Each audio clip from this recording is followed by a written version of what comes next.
আশা করি আপনারা কেমন আছেন। আশা করি দর্শক আপনারা ভালো আছেন। দর্শক, আজকে আমরা চলে এসেছি আমার বাসার লাগানো পুঁইশাক বাগান। দর্শক, এখানে আপনারা দ্বিতীয় ভিডিওতে দেখেছিলেন, প্রথম ভিডিওতে দেখেছিলেন যে এখানে ঝিঙে গাছ ছিল, সেই ঝিঙে গাছ মরে যাচ্ছিল, তাই আমি ঈদের দ্বিতীয় দিনে আমি ঝিঙে গাছটা তুলে দিয়েছি। দর্শক, এই যে এই বান দেখছেন, এই বান আমার আব্বু কী সুন্দর বানটা করেছে। দর্শক, আমি ঈদের তৃতীয় দিনে বিকালবেলায় আমাদের মাঠ পানে ঘুরতে যাচ্ছিলাম। দর্শক, দেখছি একটা দাদা ভুয়ে কতগুলা পুঁইশাক। দর্শক, আমি দাদাকে বললাম, দাদা আমাকে 6টা পুঁইশাক দিবা? বললো, বাপ নিয়ে যা। দর্শক, দিয়ে তাইতে আমি পুঁইশাকটা নিয়ে এসে লাগিয়েছি পবিত্র ঈদুল আজহার তৃতীয় দিনে।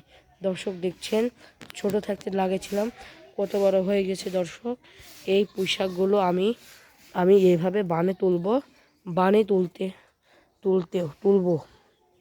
দর্শক, এই যে দেখছেন কি সুন্দর সুন্দর পাতা। দর্শক, পুঁইশাক খেতে আমার কাছে খুব প্রিয় লাগে।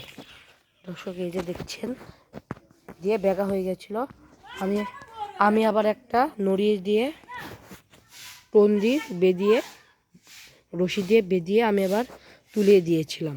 দর্শক, এই বানে আমি তোলার চেষ্টা করব।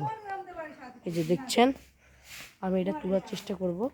দর্শক, এই যে আমাদের সেই ঝিঙি বাগানের অবস্থা খারাপ, গাছটি মরে যাচ্ছে। দর্শক, আমরাও ঝিঙে গাছটি তোলার চেষ্টা করি। দর্শক, এই যে আবার কয়েকটি ঝিঙি হয়েছে, এই যে ওই যে। দর্শক, দেখছেন আমাদের বাসায় গাছগুছালির কারণে আমাদের কিছু হতে চায় না, দুনিয়ার গাছ গোছানোর জন্য কোনো সবজি হতে চায় না। দর্শক, এই যে দেখছেন আরেকটি সেই রকম গাছ নিয়ে এসে এখানে লাগাচ্ছি, এই চালের উপরে তুলে দেওয়ার চেষ্টা করব। ধন্যবাদ।